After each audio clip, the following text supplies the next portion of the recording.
तुम्हें बहादुर बनके हर चीज का सामना करना है। डॉक्टर, आपकी बातें दिल को आराम पहुंचाती हैं। फिरोज की बहन शहर पढ़ने गई थी और वहाँ जाके उसने शादी कर ली और उस बेगैरत ने भी इसको जिंदा ही छोड़ दिया। हमारे जायदाद मीर अली की बहन खुर्शीद पढ़ने गई थी यूनिवर्सिटी।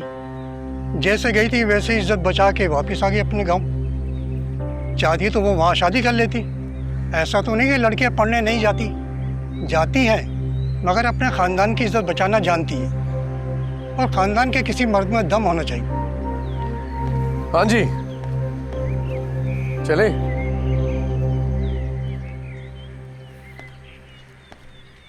आइए।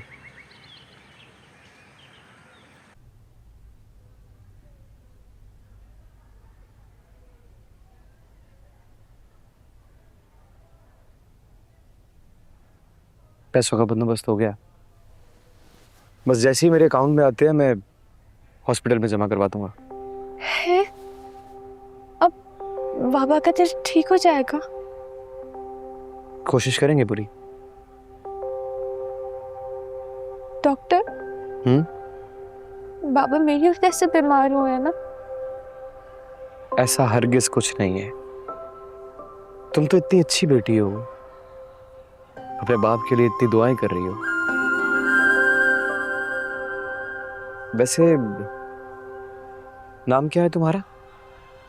सुंदरी। सुंदरी, कमाल है। जैसा नाम वैसी सूरत। मेरे कहने का मतलब है कि प्यारा है नाम। पता नहीं, बाबा ने रखा है। सुंदरी, ये जो इंसान के नसीब की तकलीफें होती हैं ना, वो कुछ भी कर ले उसकी जिंदगी में आकर ही रहती है। तकदीर बड़ी सख्त चीज है ये। अज़ल से लेके आज तक ना इससे कोई इंसान जीत सका है और ना जीत सकेगा। दुख, दर्द, आजमाइश, जब तक ये जिंदगी चलती रहती है ना, ये सब भी साथ साथ ही चलते हैं। तो फिर खुशी और सुख साथ साथ क्यों नहीं चलते?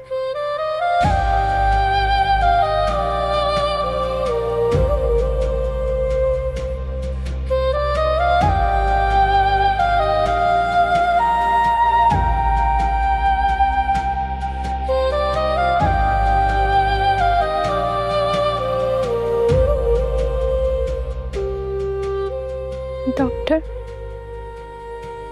आपको नहीं पता मेरे बाबा ने मुझे कैसे पाला है। बहुत तकलीफ से। उनके हाथ जल जाते थे मेरे लिए खाना बनाते हुए।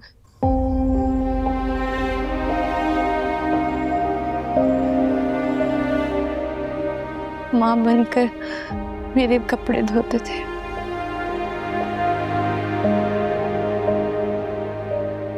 जब अम्मा के बारे में पूछती थी ना, तो करतब दिखा के ध्यान बटाते थे।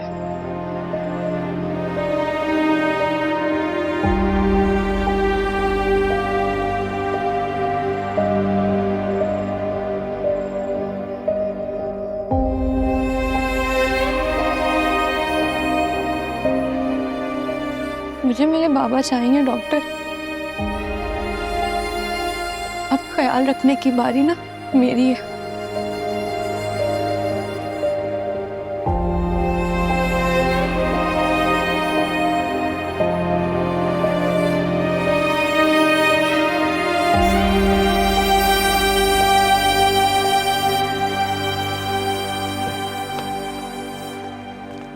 सरकार, अब क्या हुआ है, बोलो। सरकार, खुर्शीद बीबी ने अपने अकाउंट से 4 लाख रुपए डॉक्टर गुलाम के अकाउंट में जमा कराने को कहा। गुलाम के अकाउंट में? जी सरकार। तुमसे किसने कहा? जी बादशाह सरकार ने। एक तो ये बादशाह खुद अपने पैर पे कुल्हाड़ी मारता है, सरकार पहले भी उन्होंने कहा था तो आप मुझ पर बड़े नाराज हुए थे। अब जैसे उन्होंने कहा तो मैं आपको बताने के लिए आ गया कि उन्होंने आपके अकाउंट से जमा कराने का कहा होता तो मैं मना कर देता, मगर खुर्शीद बीबी ने अपने अकाउंट से जमा कराने का कहा है तो कराने पड़ेंगे। दादी, हुक्म सरकार।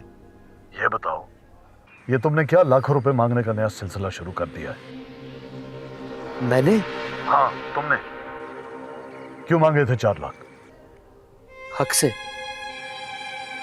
क्या कहा तुमने? सरकार, मैंने कहा हक से। तुम्हारा दिमाग तो खराब नहीं हो गया है? तुम्हारा मुझ पर कोई हक नहीं है। यही बहुत है कि मैंने तुम्हें इस हवेली में जगह दी, यही बहुत है कि मैंने तुम्हें पढ़ाया, और यही बहुत है कि गैर जरूरी होने के बावजूद तुम जिंदा हो।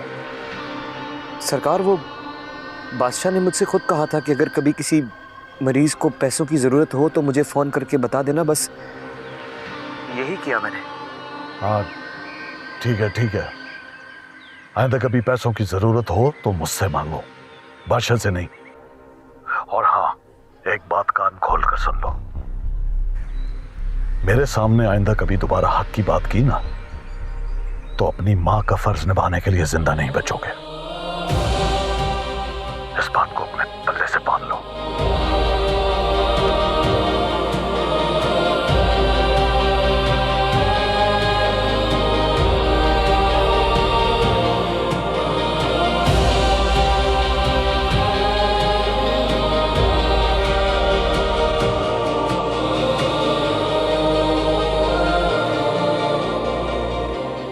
क्यों माँ?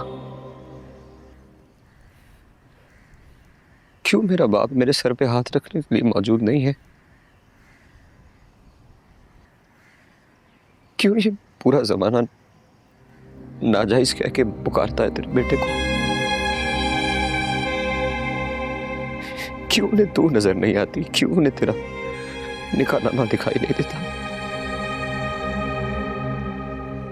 वो निकाहनामा नहीं है बेटा, वो तो एहसान है तेरे बाप का। मेरे बाप ने तो कुछ रकम के एवज मुझे बेच दिया था। जो मर्द औरत को खरीद कर निकाह करते हैं ना, वो उनका एहसान होता है। तेरे बाप का एहसान था बेटा मेरे पे। अम्मा, खुदा की कसम बहुत दिल करता है मेरा, जब मैं जायदाद को यूं सामने देखता हूं ना, मेरा दिल करता है मैं यूं गले लगा लूं उन्हें।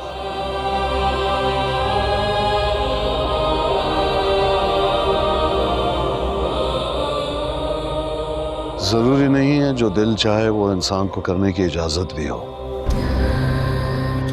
मैं तुम्हारा बाप हूं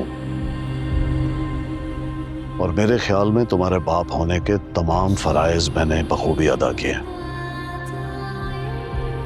तुम्हारी माँ के नाम नफके से लेकर तुम्हारी तालीम, पढ़ाई लिखाई, सारे फराइज बखूबी अंजाम दिए। रहा सवाल बेटा कहलाने का हक, तो एक कम जात औरत से हुए बेटे को यह हक नहीं दिया जा सकता,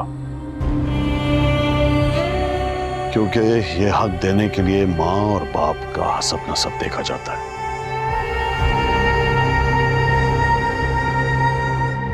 हाँ, मैं यहाँ ये कहने आया था कि आजकल बादशाह को धमकियों के मैसेजेस मिल रहे हैं। जब तक इलेक्शन खत्म ना हो जाए तुम साए की तरह उसकी निगरानी करोगे, क्योंकि मुझे यकीन है कि अगर कोई बुरा वक्त आया तो तुम अपनी जान की कुर्बानी देने से भी दरेग नहीं करोगे।